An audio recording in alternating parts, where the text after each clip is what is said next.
The morning sun painted the sky orange over New Busan Colony. Commander Park Hyun-woo stood at his office window, watching families walk through the streets below. Children carried colorful bags filled with traditional foods. Grandparents wore their best clothes. Today was Chuseok, the harvest festival that connected every Korean family across the galaxy. Park rubbed his tired eyes. He had been awake since dawn, checking security reports from across the 17 human star systems. Everything looked normal. Too normal, perhaps. His military training made him worry about quiet days. "Commander," your wife called again, said, "Lieutenant Kim from the communications desk. She wants to know if you will make it home for the ceremony." Park smiled. His wife, Bo-ra, had been planning this Chuseok for weeks. Their daughter, Soo-jin, had even taken leave from her engineering studies to come home. His elderly parents had traveled from the farming district. 3 generations would gather under one roof, just like families had done for thousands of years on old Earth. "Tell her I will be there by sunset," Park said. "The ancestors deserve respect, even from busy commanders." Down in the colony's main square, the festival was already beginning.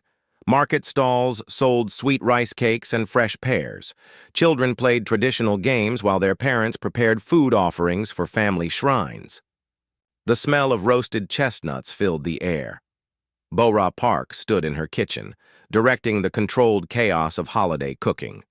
Her daughter Soo-jin chopped vegetables while chattering about her studies. Her mother-in-law kneaded dough for rice cakes with practiced hands. 3 generations of women working together, following recipes passed down through centuries. "Grandmother, tell me again about great-grandfather's story," Soo-jin said as she worked. The old woman smiled. "He came to this planet with nothing but hope and strong hands, cleared the first fields himself, said the soil here reminded him of home." She paused, looking out the window at the bustling colony.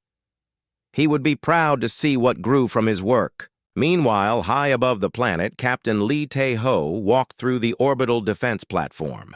Most of his crew had been granted leave for the holiday. Only a skeleton team remained, monitoring the long-range sensors and keeping the defense. "Grid online. Anything interesting out there, Corporal Nam?" Lee asked the young sensor operator. "All quiet, sir. Just the usual merchant traffic. Even the pirates seem to be taking the day off." Nam grinned. "My grandmother always said criminals have no respect for family time." Lee laughed.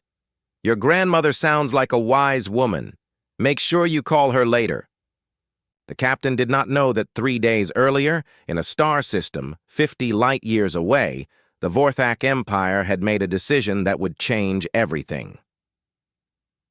War Prime Kent stood before a massive holographic display showing human space. Red dots marked human colonies. Blue lines showed their trade routes. Green markers indicated their military bases. For months, Vorthak intelligence had studied these humans, looking for weakness. "They are soft," General Vex reported to the War Council. "They spend more resources on entertainment and family gatherings than on weapons. Their military is scattered across too many systems." And today, Intelligence Chief Court added, "Our spies report they are having some kind of festival. Large gatherings, reduced security.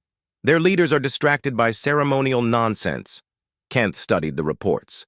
Humans had appeared in this region of space only 200 years ago, but they had spread quickly, too quickly. Their colonies produced valuable resources the Vorthak Empire needed. Their trade routes interfered with Vorthak expansion. "How many ships can we assemble?" Kent asked. 200 of our best warships," Admiral Zex replied. "More than enough to crush their main colony. Once New Busan falls, the others will surrender." "Good. We attack today, while they are distracted by their primitive rituals." Kent made the decision without hesitation. Show these humans what happens when they stand in the way of the Vorthak Empire. Back on New Busan, the day continued peacefully. In the agricultural district, farmer Lee Kyung-ho harvested the last of the autumn crops with his sons. His family had worked this same land for 3 generations. The soil was rich, the crops were healthy, and his grandchildren would inherit something valuable. "Father, the weather sensors are picking up some strange readings," his eldest son Dong-ho said, checking his tablet. "Probably just solar wind," Kyung-ho replied. "The old-timers always said Chuseok brings unusual skies." Neither man knew that the strange readings came from massive starships dropping out of hyperspace at the edge of the system. As afternoon became evening, families across New Busan prepared for the most important part of Chuseok. In the Park household, 4 generations gathered around the family shrine. Photos of departed ancestors looked down from the wall. Small bowls of food sat before each picture. "Soo-jin, you remember the words?" Bo-ra asked her daughter. "Of course, Mother. We thank our ancestors for their sacrifice. We promise to honor their memory. We ask them to watch over our family." Old grandfather Park nodded approvingly. "Good. The words matter, but the meaning matters more. Family is everything. Without family, we are nothing." Commander Park finally left his office as the sun began to set. The security reports could wait. One evening, his family needed him, and family came first. That was the Korean way. That was the human way. He walked through streets filled with the warm glow of lanterns. Children ran between houses carrying messages between families. Elderly people sat on porches sharing stories.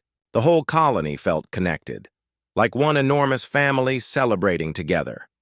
At the spaceport, civilian pilot Nam Ki-jung prepared his transport for routine supply runs.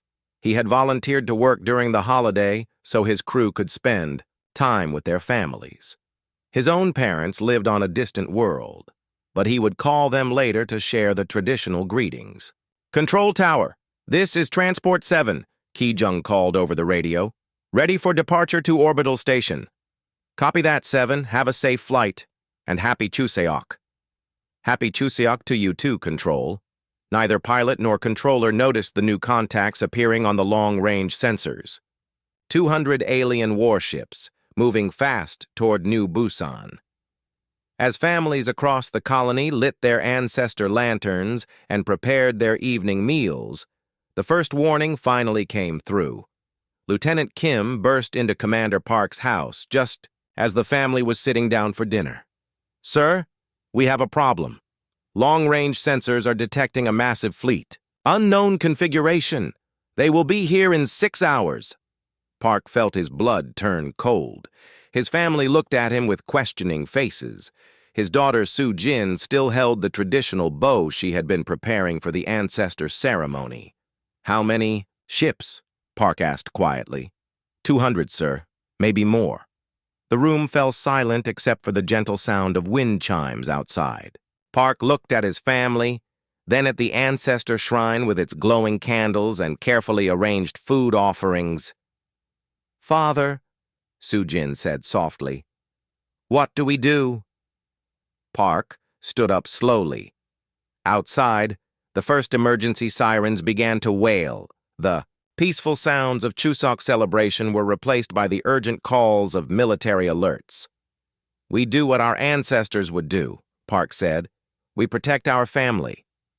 The Vorthak war fleet dropped out of hyperspace like hungry wolves surrounding a flock of sheep. But they were about to learn that some sheep have very sharp teeth, especially when their families are threatened. The emergency sirens cut through the evening air like knives. Commander Park Hyun-woo kissed his wife Bo-ra goodbye at their front door while his daughter Soo-jin helped her grandmother pack the family shrine items into a protective case. "Take everyone to the deep shelters," Park told his wife. "Follow evacuation route 7. It leads directly to the underground complex." "What about you?" Bo-ra asked, though she already knew the answer. "I have to coordinate the defense. The colony depends on it." Park looked at his elderly father. "Take care of them, father." The old man nodded. "We survived the colony wars 40 years ago. We will survive this too. Go do your duty, son. Park ran toward the command center as civilian transports filled the streets. Families carried emergency bags and precious belongings. Children clutched stuffed animals while parents tried to stay calm. But there was no panic. These people had practiced evacuation drills. They knew what to do.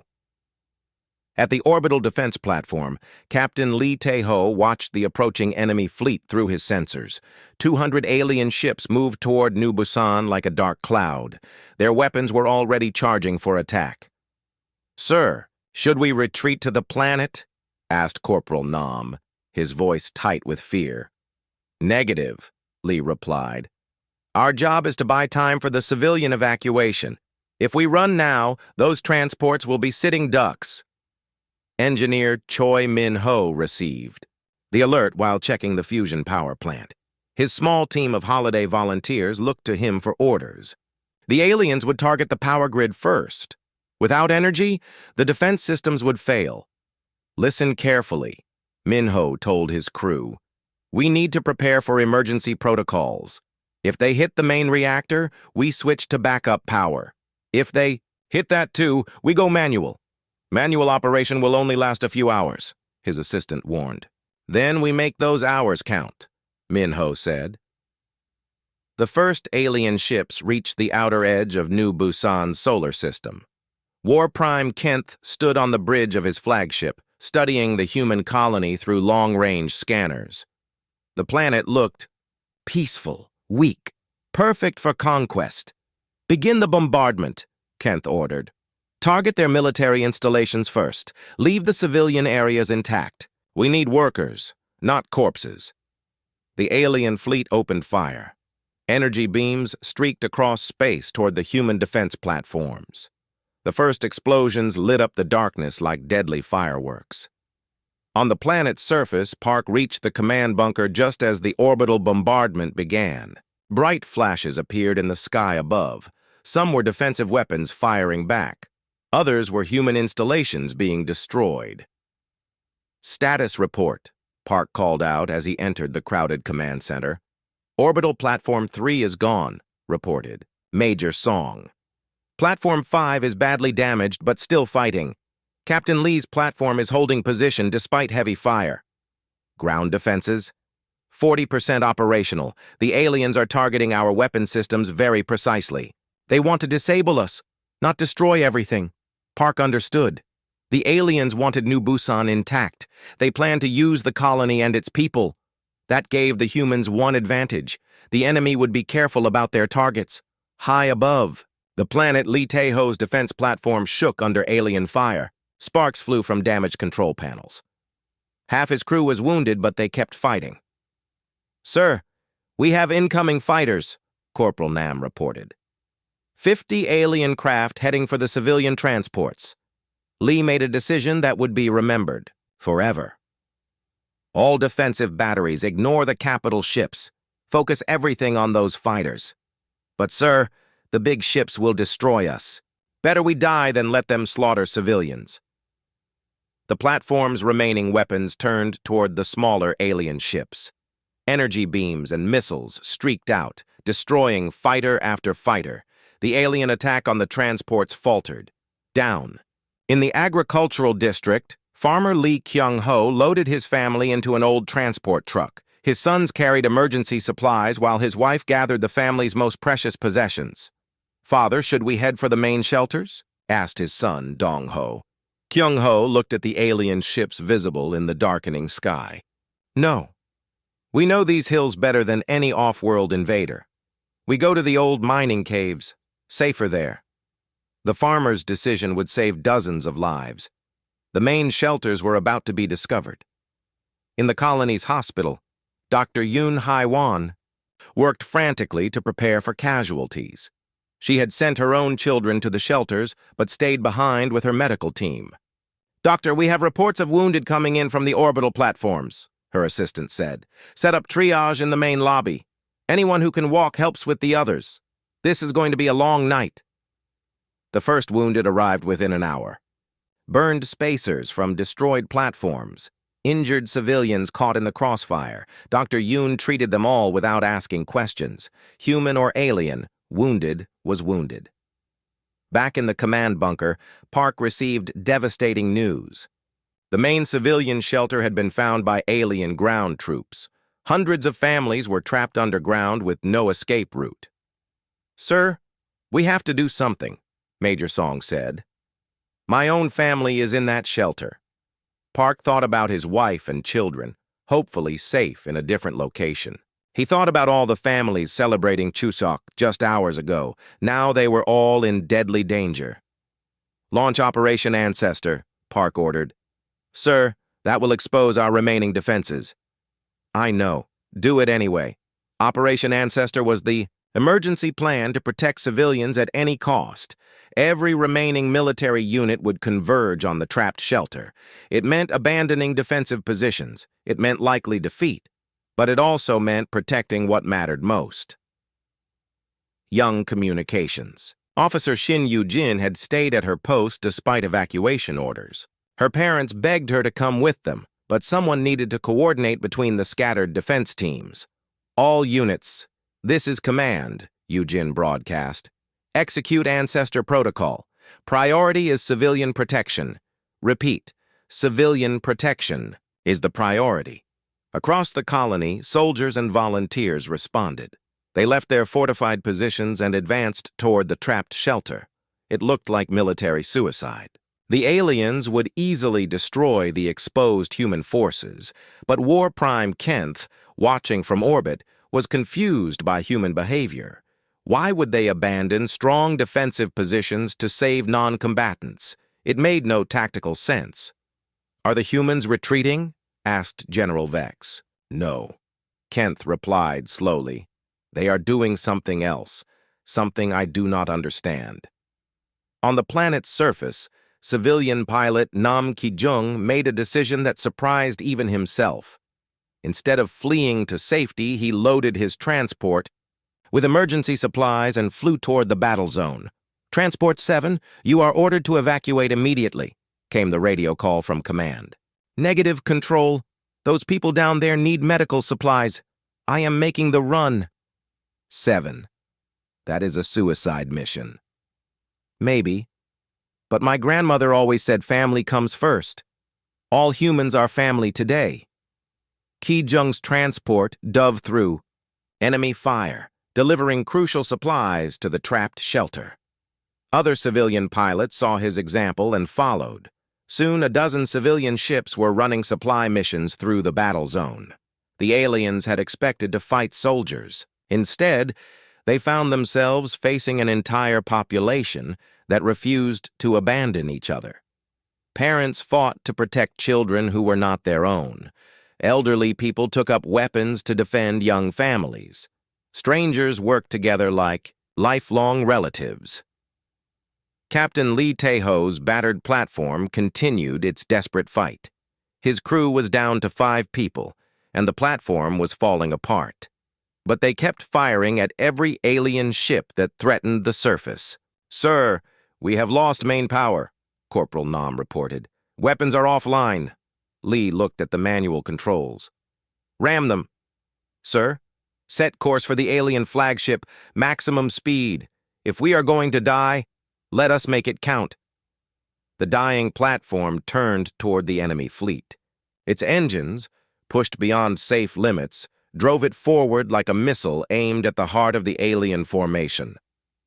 War Prime Kent watched the approaching human platform with something like admiration. The humans were losing badly, but they fought, with courage he had rarely seen. "Shall we destroy them, War Prime?" asked his weapons officer. Kent was quiet for a moment. "Let them come. I want to see what they will do."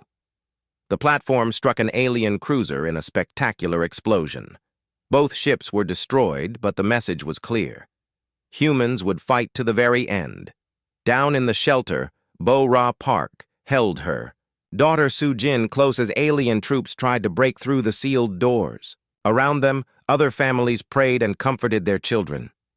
"Mother, will father come for us?" Soo-jin asked. "He will try," Bo-Ra replied. But even if he cannot, we must be brave.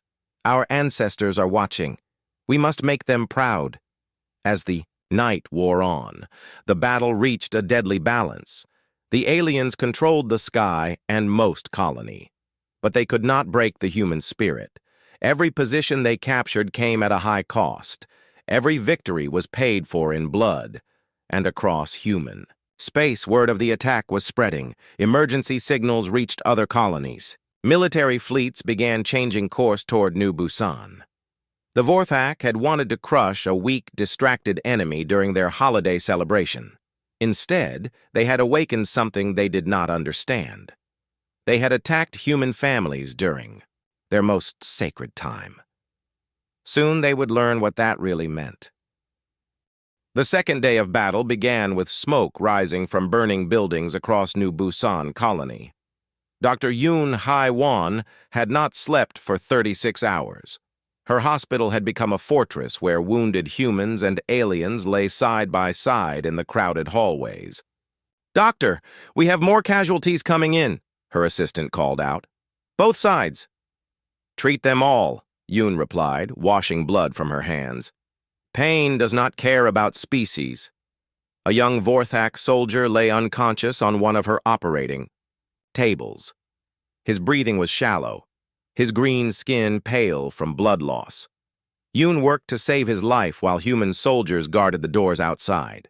"Why do you help the enemy?" asked Lieutenant Park, watching through the doorway. He was Commander Park's younger brother, wounded in the night's fighting. "Because someone's family is waiting for him to come home," Yoon answered without stopping. "Her work, just like ours wait for us." In the communications center, Officer Shin Yu-jin had been at her post for 3 days straight. Her parents sent messages begging her to abandon her station and join them in the rural caves, but she refused to leave. "All units, this is Sparrow Base," Yu-jin broadcast on the emergency frequency. "Medical supplies are running low in Sector 7. Can anyone assist?" The reply came from an unexpected source. Civilian mechanic Bae Jun-ho had converted farm equipment into mobile weapons platforms. His voice crackled through the radio from the agricultural district. "Sparrow Base, this is Plow Team. We have medical supplies captured from alien supply. Drops. Moving to Sector 7 now." Yujin smiled despite her exhaustion. Plow Team was a group of farmers and mechanics who had turned their harvest machines into war vehicles. Combine harvesters now carried missile launchers. Irrigation trucks had been fitted with energy shields. War Prime Kent stood on his flagship bridge, staring at tactical displays that made no sense. Human resistance was growing stronger, not weaker. His ground forces reported constant attacks from civilian vehicles that appeared and vanished like ghosts.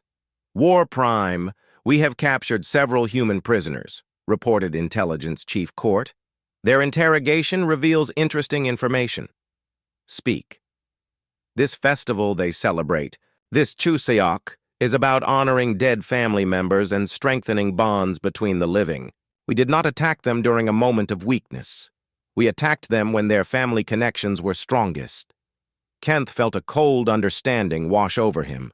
The Vorthak Empire conquered through fear and individual ambition. They had never faced an enemy that fought for something larger than personal survival. Down in the trapped civilian shelter, Bo-ra Park organized the families into work groups. Some people tended the children. Others prepared food from emergency supplies. The elderly shared stories to keep spirits high. "Mrs. Park, the alien soldiers are trying to cut through the door again," reported college student Moon So-young. The 17-year-old had volunteered to monitor the security cameras. "How much longer can the seals hold?" Bo-ra asked. "Maybe 6 hours, but I found something in the old colonial archives." So-young showed her tablet screen. "My great-grandfather helped design the original defense grid for this colony. There are systems here that nobody remembers." Bo-ra studied the old blueprints. Her daughter, Soo-jin, looked over her shoulder, using her engineering training to understand the technical details. "Mother, look at this." Soo-jin pointed to a section of the diagram. "There is an orbital mine grid that was never deactivated. It has been dormant for 60 years. Can we control it from here? Maybe, but activating it would be dangerous. The mines were designed to destroy entire fleets. Outside the shelter, Commander Park led a desperate assault on the alien positions surrounding the trapped civilians. His forces were outnumbered. 3-1, but they fought with the fury of parents protecting their children. All units push forward, Park ordered over the radio. Every minute we delay, more families die. Captain Ko Jung-soo answered from his improvised position in a destroyed building. The merchant ship captain had no military training, but he led a group of civilians armed with hunting rifles and farming tools. Commander, we have movement in the industrial sector. Looks like alien reinforcements. Can you stop them? We will. Try. My grandfather did not survive the colony wars, so I could run from a fight. The battle raged through the streets of New Busan. Human defenders used their knowledge of the terrain to set ambushes and escape routes. They fought from rooftops and basements, from drainage tunnels and storage buildings. Farmer Lee Kyung-ho had turned the old mining caves into a resistance headquarters. Families who had escaped the main shelters gathered there, along with weapons and supplies salvaged from the battlefield. Father, the aliens are sending search parties into the hills, his son Dong-ho reported. Good, the old farmer replied. Let them come. We know every rock and tree in these mountains. They do not. Kyung-ho's wife and daughters-in-law prepared explosive devices from mining equipment while his sons and grandsons set traps along the mountain paths, 3 generations working together to defend their home. In the colony's power plant, engineer Choi Min-ho made a decision that would change the course of the battle. The aliens had damaged the main reactor, forcing the defense grid to run on backup power. But Min-ho had discovered something important in the old maintenance records. Team, listen carefully, he told his surviving crew. This plant was built with a fusion cascade system. If we overload the backup reactor, we can create a power surge big enough to reactivate the dormant orbital defense grid. Sir, that could cause a massive explosion. The whole district might be destroyed. Min-ho thought about his wife and children, hopefully safe in the mountain caves. He thought about all the families trapped in shelters across the colony. Send an evacuation warning to all nearby positions.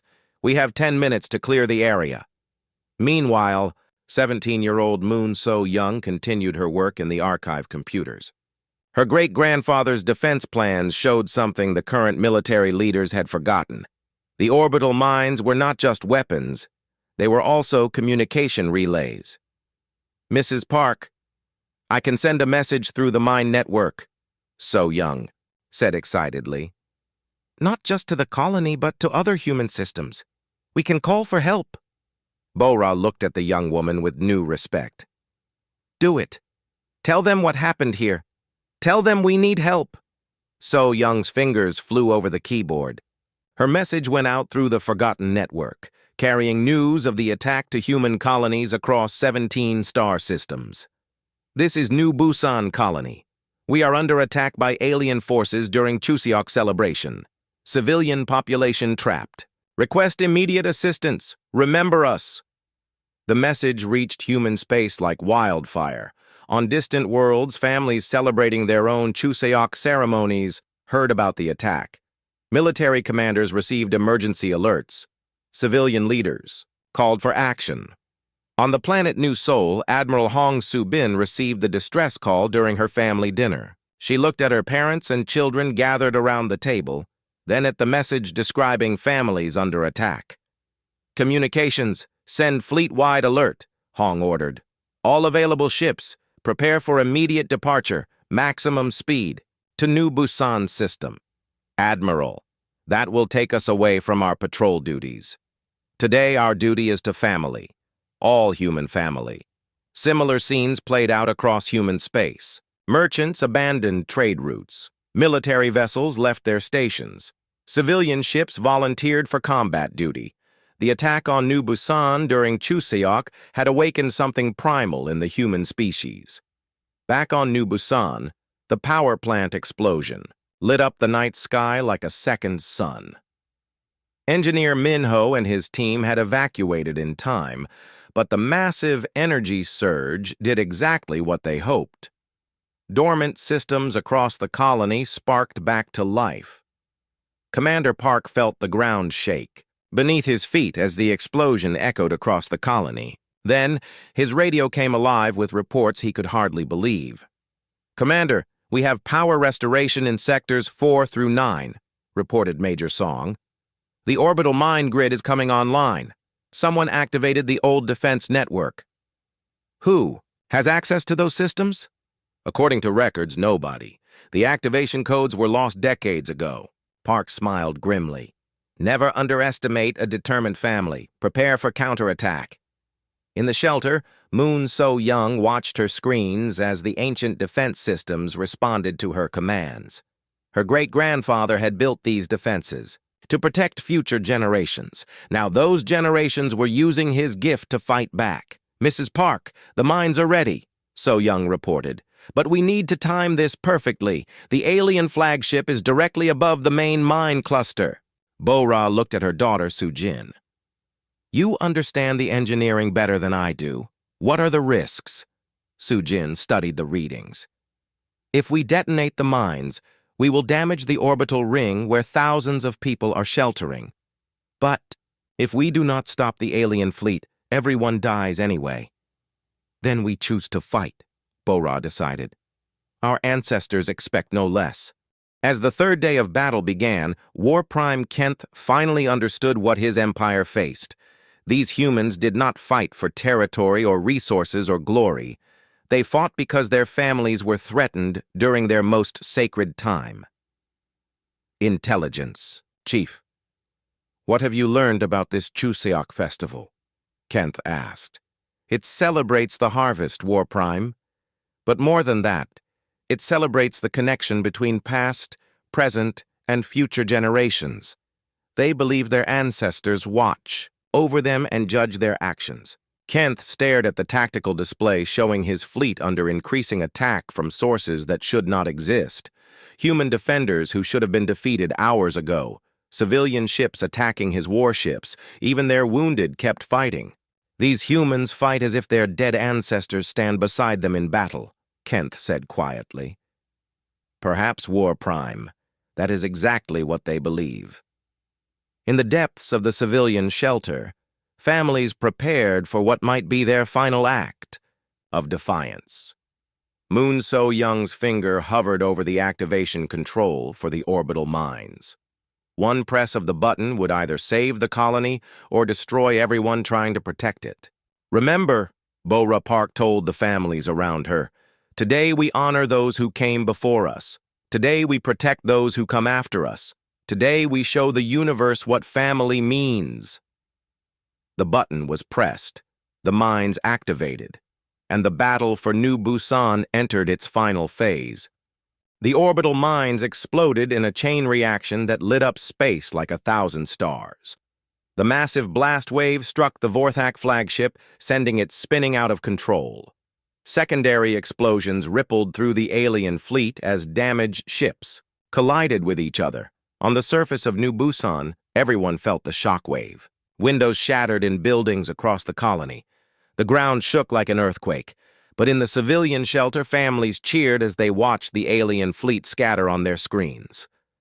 "Direct hit," reported Moon So-young, tears streaming down her face. "Great-grandfather's gift worked. The flagship is badly damaged."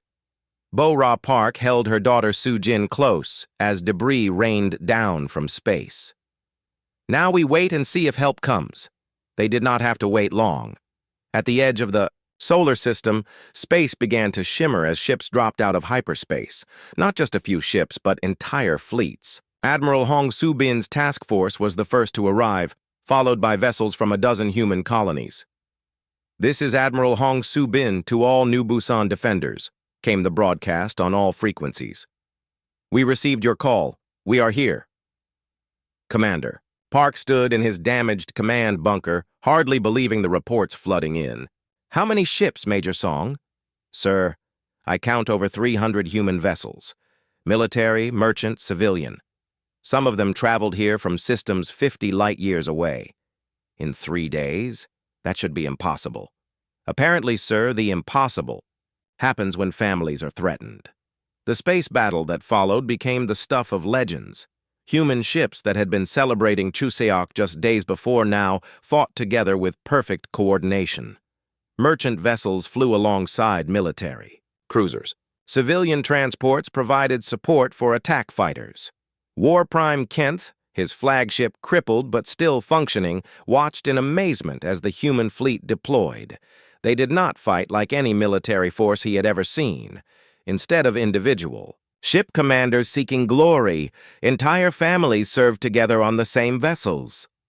War Prime, we are receiving communication requests from multiple human ships, reported his communications officer. Put them through. A dozen human voices spoke at once, commanders from the rescue fleet. But they all said the same thing. You attacked our families during our most sacred time. Surrender now or face the consequences. On the surface, the tide of battle was turning. Human ground forces, reinforced by troops from the arriving ships, began pushing the aliens back. But it was not just soldiers fighting. Entire communities worked together like extended families. Dr. Yoon Hai-wan's hospital had become a coordination center for the resistance. She treated wounded while organizing supply runs and communications. Her medical skills had made her a natural leader for the civilian population. Doctor, we have reports that alien ground forces are retreating to the spaceport, reported one of her volunteer nurses. Good, but we need to be careful. Cornered enemies are often the most dangerous. In the agricultural district, Farmer Lee Kyung-ho led his extended family in a final assault on alien positions in the hills. 3 generations of the same family advanced together, using hunting rifles, farm tools, and decades of local knowledge.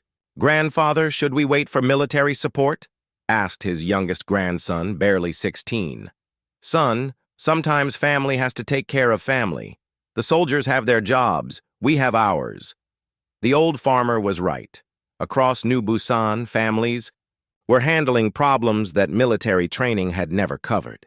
Mechanic Bae Jun-ho used his converted farm equipment to clear rubble from collapsed buildings. Pilot Nam Ki-jung flew supply runs to isolated groups of survivors. Communications officer Shin Yu-jin coordinated between professional soldiers and civilian volunteers.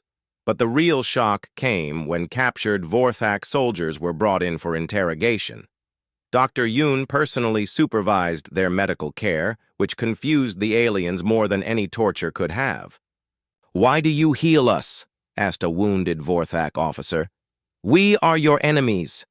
Because, Dr. Yoon replied as she bandaged his injuries, someone's family wants you to come home alive, just like my family wants me to come home. The alien looked at her with something like wonder. Your people fight to protect families you do not even know. All humans are family when families are threatened. In space, Admiral Hong Soo-bin prepared for the final phase of the battle. The alien fleet was damaged and demoralized, but still dangerous. However, she had learned something important from the defense of New Busan. All ships, this is Admiral Hong, she broadcast. Today we fight not for territory or resources, but for the right of families to celebrate together in peace. Let every shot count. The human fleet advanced in perfect formation. But what made the attack unstoppable was not their weapons or tactics. It was their unity. Ships that had never trained together fought as if they had served side by side for years. Captain Ko Jung-soo, now commanding a civilian freighter fitted with military weapons, flew alongside Admiral Hong's flagship. His crew was made up of merchants, farmers, and students who had volunteered for combat duty. Admiral, this is Merchant 7, Ko called over the radio. My grandmother always said that family sticks together. Today, all humanity is family. Acknowledged, Merchant 7. Let us bring our families home. War Prime Kent made his final decision as human ships surrounded his damaged fleet. His own forces were scattered and beaten. Many of his ships had already surrendered rather than face destruction. "All Vorthak vessels, this is War Prime Kenth," he broadcast to his fleet. "Cease fire. Prepare for surrender negotiations." "War Prime, we still have enough ships to fight," protested General Vex. "No," Kenth replied. "We have enough ships to die uselessly. These humans have taught me something important. We cannot defeat an enemy that fights for something we do not understand." On New Busan's surface, the news of the alien surrender spread quickly. Families emerged from shelters and hiding places to find their colony damaged, but not destroyed. More importantly, they found each other. Commander Park reunited with his wife Bora and daughter Su Jin outside the civilian shelter. His elderly father embraced him with tears in his eyes. "Father, I thought I might never see you again," Park said. "Nonsense," the old man replied. "Our ancestors brought us together for Chuseok. Did you think they would let aliens keep us apart?" 17-year-old Moon So-young became an overnight hero for her role in reactivating the orbital defenses. But when reporters wanted to interview her, she refused to take credit. "I just followed the path my great-grandfather built," she said. "He knew that someday his family might need those defenses. Family takes care of family, even across generations." Engineer Choi Min-ho was reunited with his wife and children at the mountain caves where they had hidden during the battle. His power plant explosion had saved the colony, but he was more interested in hearing about his family's adventures. "Father, we helped other families find safe places in the caves," his young son told him. "Mother said that helping others was the same as helping family." "Your mother is very wise," Min-ho replied, holding his son close. Dr. Yoon Hai-won continued treating wounded soldiers and civilians in her hospital, now assisted by medical teams from the rescue fleet. When asked why she had stayed behind during the evacuation, her answer was simple. "Doctors are like mothers to their patients. Mothers do not abandon their children, no matter the danger." The formal surrender ceremony took place 3 days later, in the main square of New Busan Colony. War Prime Kenth, his arm in a sling from battle wounds, faced Admiral Hong Soo-bin and Commander Park. "I must," as Kenth said. "How did you coordinate such a massive response so quickly?" "Our intelligence said human military forces were scattered across many systems." Park looked at the crowd of families gathered in the square, many still wearing the traditional clothes they had put our Chuseok celebration. "You attacked us during most important family celebration," Park explained. "When family is threatened, distance means nothing. Time means nothing. Only family matters." Kenth nodded slowly. "We studied your military capabilities, your weapons, your defenses, but we never studied your hearts." "That was your mistake," Admiral Hong replied. "Human strength comes from our connections to each other. Attack one family, and you face them all." As the surrender documents were signed, families across New Busan began the work of rebuilding. But first, they completed the Chuseok celebration that had been interrupted by war. That evening, thousands of lanterns rose into the night sky. Each lantern carried messages not just to departed ancestors, but to the human colonies across the galaxy. The message was simple. Family endures, family protects, family remembers. War Prime. Kenth, now a prisoner of war, watched the lantern ceremony from his temporary holding cell.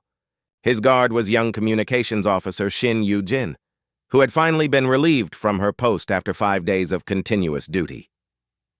"What do the lights mean?" Kenth asked. "They carry our thanks to the ancestors who watch over us," Yu-jin replied, "and our promise to watch over the generations that come after us." "Even after what we did to you?" Yu-jin was quiet for a moment. "My grandmother always said that holding anger is like holding hot coals. It burns your own hands. Better to let it go and build something better." As the lanterns drifted up toward the stars, they carried with them the story of New Busan's defense. The story of what hay. War Prime Kent sat in his prison cell 3 weeks after the surrender, writing his final report to the Vorthak High Command. His flagship was being repaired in human shipyards. His crew was learning about human culture in comfortable detention facilities, and his empire was negotiating peace terms they had never imagined they would need. "The humans fight differently than any species we have encountered," Kent wrote carefully. "They do not seek glory or conquest. They fight to protect something we do not fully understand. They call it family, but it means more than blood relations. It means connection across time, space, and death itself." Outside his window, he could see New Busan colony rebuilding. Human and alien workers labored side by side to repair the damage from the battle. Children played in the streets while their parents supervised reconstruction projects. It looked peaceful, but Kent now knew the deadly strength that lay beneath that peaceful surface. Dr. Yoon Hae-won visited him regularly, checking on his recovery from the injuries he had suffered when his flagship was damaged. She never asked him military questions or tried to extract information. She simply treated his wounds and talked about everyday things. "Doctor, may I ask you something?" Kent said during one of her visits. "Of course. Why do you treat me with such kindness? I ordered the attack on your people during your most sacred celebration." Dr. Yoon finished checking his bandages before answering. "Because healing is what I do. Not just healing bodies, but healing the damage that war causes to the soul. If I let anger control my actions, I become something my ancestors would not recognize. Your ancestors again. You speak of them as if they were still alive. In a way, they are. They live in our memories, our traditions, our values. When we act with honor, they live through us. When we show mercy to enemies, we prove that their teachings still have power." Kent thought about this conversation long after Dr. Yoon left. The Vorthak honored their ancestors too, but differently. They built monuments to great warriors and celebrated famous victories. But the humans seemed to believe their ancestors were still present, still watching, still influencing daily decisions. In the rebuilt command center, Commander Park received daily reports about the peace negotiations. The Vorthak Empire was offering massive compensation for the attack, including advanced technology and trade agreements. But the human negotiators were asking for something else. "They want cultural exchange programs," Park told his wife Bo-ra, over dinner. "They want to understand how human families work." "That seems like a strange request from a military empire," Bo-ra replied. "Not so strange when you realize they attacked us because they completely misunderstood what they were facing. They saw our Chuseok celebrations and thought we were weak and distracted. They had no idea they were attacking us when our family bonds were strongest." Their daughter Soo-jin, now enrolled in advanced engineering studies, looked up from her homework. "Father, are we really going to share our culture with people who tried to conquer us?" "Knowledge is like a seed, daughter, planted in good soil, and it grows into something beneficial. The Vorthak need to understand what family means if we are going to have lasting peace." Across the galaxy, the story of New Busan's defense was spreading to every human colony. The battle had become a symbol of human unity and strength, but it had also revealed something troubling to human military leaders. Admiral Hong Soo-bin stood before the Human Colonial Council, delivering her report about the rescue mission. The holographic display showed the 17 fleets that had responded to New Busan's call for help. "Council members, we need to discuss what happened during the New Busan crisis," Hong began. "Over 300 ships from dozens of colonies abandoned their assigned duties to respond to a single distress call. Militarily, this was extremely risky. It left entire sectors undefended." "Are you saying the response was wrong, Admiral?" asked Councilman Chen. "No, I am saying it was human. When families are threatened, humans respond with their hearts, not their strategic planning. This is both our greatest strength and our most dangerous weakness." The council members nodded thoughtfully. They had all seen the reports. Merchant, Captains had loaded their cargo ships with weapons. Farmers had volunteered their children for combat duty. Entire extended families had enlisted together to help defend strangers they had never met. "What do you recommend, Admiral?" asked another council member. "We need to understand that human military doctrine cannot ignore human nature. When we plan defenses, we must account for the fact that threatening one human family effectively threatens them all. This is not a weakness to overcome. It is a strength to harness." Meanwhile, on New Busan, young Moon So Young had become something of a celebrity for her role in reactivating the ancient orbital defenses. Universities across human space offered her scholarships. Military academies wanted to study her tactical innovations, but she turned them all down. "Why do you not want to leave New Busan?" asked her frustrated guidance counselor. "You could have any career you want." "Because my family is here," So Young replied simply. "My great-grandfather built his defenses to protect this specific place, these specific people. Someone needs to maintain his work for the next generation." The counselor shook her head. "You could help defend the entire human species." "I am helping defend the human species. One family, one colony, one generation at a time. That is how it has always worked." Engineer Choi Min-ho faced a similar choice. The power plant explosion that had saved the colony had also revealed his innovative approach to fusion cascade systems. Energy companies offered him positions on the most advanced worlds in human space. "Think about your children's future," his wife urged him. "These job offers could give them opportunities we never dreamed of." "I am thinking about their future," Min-ho replied. "What kind of future would they have if they learned that their father abandoned his community when better opportunities came along? Family loyalty works both ways. The colony is part of our family, too."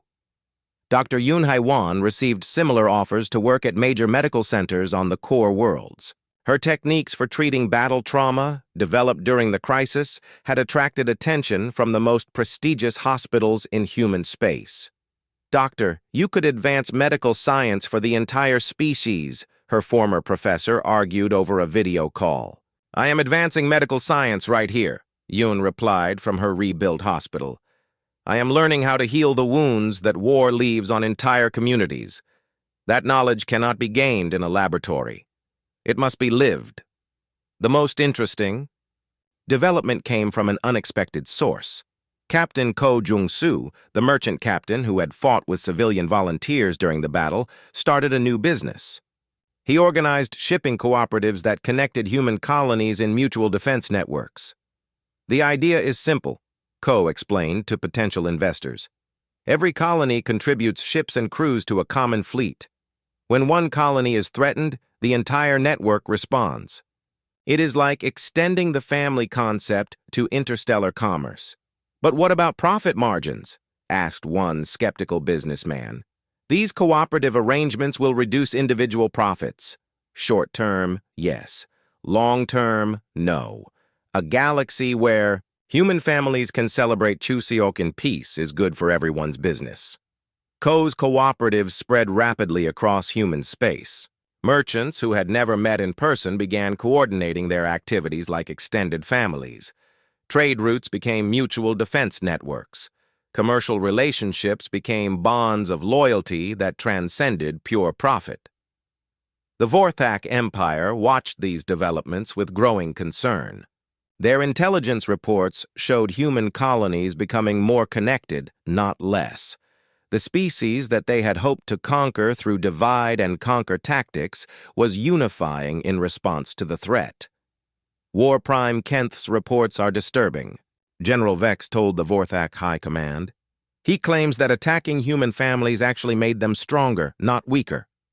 "Explain," demanded Supreme Leader Korzan. According to Kenth, human military strength comes from their family bonds. When we threatened those bonds, we did not break them, we reinforced them. Now every human colony sees attacks on other colonies as attacks on their own families. That cannot be true. Family loyalty makes species weaker, not stronger. It causes them to waste resources protecting non-productive members. That is what we believed, Supreme Leader. But the humans proved us wrong. Their willingness to sacrifice for family members makes them fight harder, not softer. Their loyalty across generations gives them patience for long-term planning. Their connections across space give them coordination we cannot match. The High Command fell silent as they absorbed this information. The Vorthak Empire was built on the principle that individual strength and ambition drove species evolution. The idea that cooperative family bonds could be militarily superior challenged everything they believed. Back on New Busan, the first anniversary of the battle approached. Families prepared for Chuseok celebrations that would honor both their traditional ancestors and the new heroes who had defended the colony.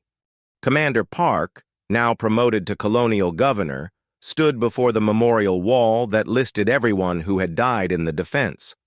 Human and Vorthak names were carved side by side, because Dr. Yoon had insisted that death in battle deserved respect regardless of which side someone had fought for. "Father, do you think the aliens will attack us again?" his daughter Soo-jin asked as they looked at the memorial. "I do not think so, daughter. They learned something important about what happens when you threaten human families during Chuseok." "What did they learn?" Park smiled as he watched families gathering in the square for the anniversary celebration. Children who had hidden in shelters during the battle now played games in the same square where surrender documents had been signed. Elderly people who had taken up weapons to defend their grandchildren now shared stories with young people who had never known war. "They learned that some things are worth more than victory," Park said. "They learned that threatening a human family does not make that family weaker. It makes all human families stronger. And they learned that humans have long memories and very protective ancestors." As the evening celebration began, lanterns rose into the night sky just as they had a year before. But this time, some of the lanterns carried messages of thanks to the human colonies that had sent help. Others carried messages of forgiveness to the Vorthak families whose sons and daughters had died far from home. War Prime Kent, now released from prison and serving as a cultural liaison, watched the lantern ceremony with wonder. A year of living among humans had taught him more about strength and weakness than a lifetime of military conquest. "Dr. Yoon, may I ask you one final question?" he said as they watched the lights drift upward. "Of course, Kent. If your people are so committed to family and peace, how did you become so effective at war?" Dr. Yoon was quiet for a long moment before answering. "Because sometimes protecting peace requires fighting for it. Sometimes defending family requires facing danger. We do not love war, Kent, but we love our families more than we fear war. That makes all the difference." The lanterns disappeared into the darkness, carrying their messages to the ancestors and to the stars beyond. And across human space, families celebrated together in peace, knowing that they were protected by something stronger than weapons or walls. They were protected by the knowledge that threatening one human family meant facing them all. The Vorthak Empire had learned this lesson the hard way. Other species, watching from afar, took note and decided that humans were better as allies than enemies. And in the years that followed, when young humans asked their grandparents about the battle of New Busan, they were told a simple truth. Never underestimate what a family will do to protect each other, especially during Chuseok. 5 years after the Battle of New Busan, the galaxy had changed in ways no one could have predicted. The Vorthak Human Peace Treaty had become a model for interspecies cooperation. Trade flowed freely between former enemies. Cultural exchange. Programs brought young Vorthak to human colonies to study family structures, while human scholars learned about Vorthak military history and honor codes. Dr. Yoon Haiwan stood in her new position as Director of Interspecies Medical Relations, addressing a conference of doctors from 12 different species. Her hospital on New Busan had become a training center where alien physicians learned human approaches to healing that treated not just physical wounds, but emotional and cultural damage as well. Medicine is not just about repairing bodies, she told the mixed audience of human and alien doctors. It is about healing the connections between individuals and communities. When we saved Vorthak soldiers during the battle, we were not just preserving lives. We were preserving the possibility of peace. In the audience, Dr. Zenth, a Vorthak physician, raised his hand. Dr. Yoon, our medical training focuses on efficiency and individual survival. How do we learn to treat the family connections you speak of? By understanding that no patient exists in isolation, Yoon replied. When you heal one person, you heal everyone who loves them. When you show compassion to an enemy, you heal the wounds that war creates in entire societies. Across the colony, Commander Park, now Governor Park, walked through the rebuilt streets with his guest, former War Prime Kenth. The alien leader had become an unofficial ambassador between the two species, spending half his time on New Busan learning about human culture. Governor, I must confess something, Kenth said as they passed the memorial wall. When I first planned the attack on your colony, I thought your Chuseok celebration made you vulnerable. I see now that it made you invincible. Not invincible, Park corrected, but united. When you attack people during their most meaningful moments, you do not break their spirit. You reveal their true strength. They stopped before a new addition to the memorial, a section dedicated to lessons learned. Inscribed in both human and Vorthak languages were the words, "Family is not weakness. Family is strength that spans generations, crosses species, and conquers fear." In the agricultural district, Lee Kyung-ho, now in his 80s, worked alongside his great-grandchildren in the fields that had hidden resistance fighters during the battle. The farm had become a pilgrimage site for humans across the galaxy who wanted to understand how ordinary families had become extraordinary heroes. "Great-grandfather, tell us again about the battle," asked his youngest great-granddaughter, barely 6 years old. "The battle was not the important part, little one," the old farmer replied, his hands still steady as he tended the crops. "The important part was what we were defending. These fields, these homes, these families. The aliens thought they could take what was ours. They learned that some things cannot be taken, only freely given." A group of young Vorthak students, visiting as part of a cultural exchange program, listened carefully to the old man's words. They had come to understand how human agricultural communities had defeated professional soldiers through superior knowledge of local terrain and unshakable loyalty to each other. "Mr. Lee, in Vorthak culture, we honor individual achievement above family loyalty," said one of the students. "How do you balance personal goals with family obligations?" "You do not balance them," Lee replied with a smile. "You realize they are the same thing. My personal goal is my family's success. My family's success is my personal achievement. When you understand this, there is no conflict." In the colony's new cultural center, Moon So-young, now 22, and a leading expert on ancient defense systems, gave tours to visitors from across human space. The center displayed artifacts from the battle, including the computer terminal where she had reactivated her great-grandfather's orbital mines. "People often ask me if I was afraid when I activated the mines," So-young told a group of school children. "Of course I was afraid. But fear is not the absence of courage. Courage is doing what must be done despite the fear." "But you were just 17, said one of the children. "How did you know what to do?" "I followed the path my great-grandfather built for me. He designed those defenses not for himself, but for generations he would never meet. When the time came, his gift was waiting. That is what family does. We build things that last beyond our own lives." Among the visitors that day was Admiral Hong Soo-bin, now Supreme Commander of Human Defense Forces. She had come to New Busan to deliver a special announcement. Citizens of New Busan, Hong addressed the crowd gathered in the main square. 5 years ago, your defense of this colony changed the course of human history. Today, I am pleased to announce that the Human Colonial Council has established the New Busan Doctrine. The crowd listened intently as Hong explained the new military policy. The doctrine recognizes that human military strength comes not from technology or numbers, but from our connections to each other. All future defense planning will be based on the principle that attacking one human family means facing them all. What does this mean practically? Asked someone from the crowd. It means that every human colony is now linked in a mutual defense network. It means that our military trains families to fight together, not just individuals.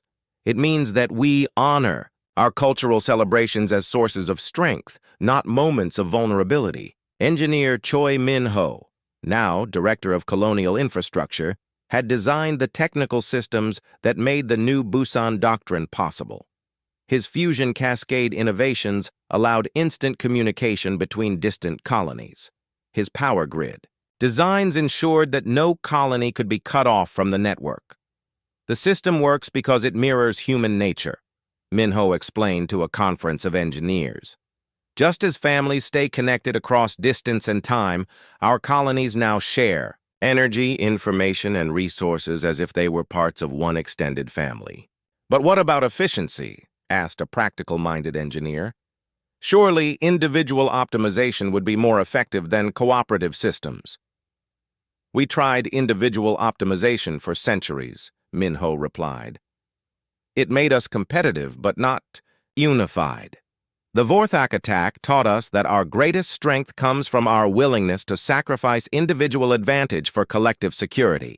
The New Busan Grid demonstrates that cooperation is not just morally superior, it is tactically superior. Dr. Yoon's medical innovations had spread across human space as well.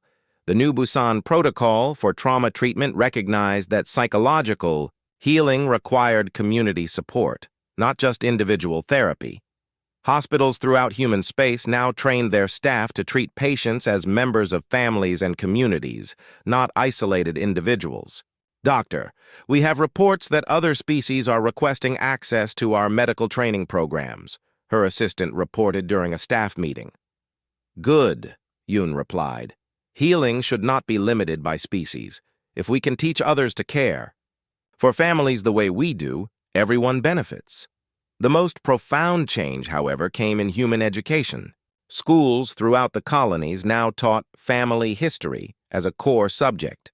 Children learned not just about famous leaders and major wars, but about ordinary families who had preserved culture, protected communities, and passed values across generations. Soo-jin Park, now a leading educator, had developed the curriculum based on lessons learned during the battle. We teach children that they are part of a story that began with their ancestors and will continue with their descendants, she explained to education officials.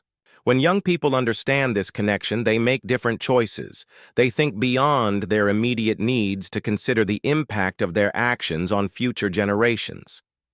But how do you measure the success of such education? Asked a bureaucrat focused on standardized testing. By how they respond when their families are threatened, Soo-jin replied simply. By whether they choose courage over comfort, loyalty over convenience, community over individual advantage. The Vorthak Empire had undergone its own transformation. War Prime Kenth, now serving as Minister Cultural Understanding, had convinced his government to adopt modified versions human family structures.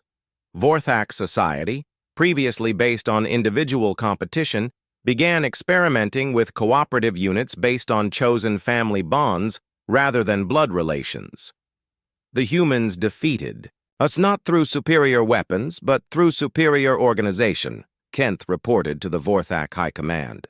Their family structures create loyalty, coordination, and sacrifice that individual-based societies cannot match. If we wish to remain competitive, we must learn from their example. Are you suggesting we abandon Vorthak traditions? asked Supreme. Leader Corzan. I am suggesting we strengthen them by adding human insights. Our honor codes teach individual excellence.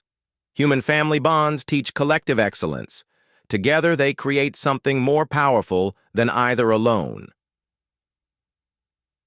The transformation was working. Mixed Vorthak human research teams had developed technologies that neither species could have created alone. Trade between the former enemies had enriched both civilizations. Most importantly, the galaxy was more peaceful than it had been in centuries. But the greatest testament to the changes came during the 5th anniversary celebration of